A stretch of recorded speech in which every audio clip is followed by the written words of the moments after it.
د جبهه مقاومت ډلې مشر احمد مسعود وایي موږ هر چا ته اړتیا لرو، موږ څه باید مرسته وشي. د جبهه مقاومت ډلې مشر احمد مسعود وایي چې موږ له بهرنیانو د مرستې ته اړتیا لرو. هغه ویلي که موږ سره مرسته وشي نو موږ به لا پرمختګ وکړو. احمد مسعود دا هم ویلي که طالبان سره پر ضد موږ سره ملاتړ وشي، یعنې زموږ مرسته وشي، نو موږ به د طالبانو پر ضد جنګ جاري وساتو.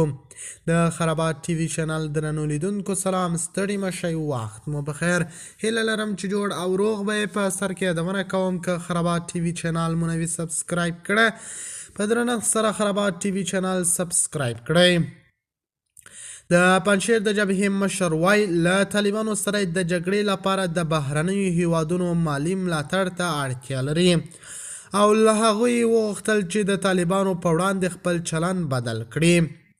د پنجشیر د جبهې مشر احمد مسعود د CNN ته وویل موږ هر ډول ملاتړ ته اړتیا لرو چې د طالبانو په ماتولو کې مرسته وکړي. زموږ مبارزه یوازې د افغانستان لپاره ده. احمد مسعود د احمد شاه مسعود زوی دی چې څه باندې 20 کاله وړاندې د طالبانو پر ضد د افغان مقاومت مشري وکړه.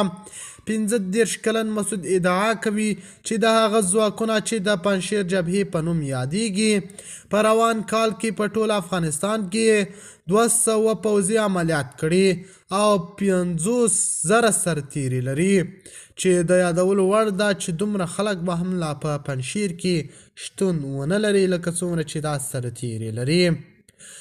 د خرابات ټي وي چینل درنو لیدونکو دا و زموږ ته د مهال چمتو کړی خبر د الله په امان تر بیا خیر چارې.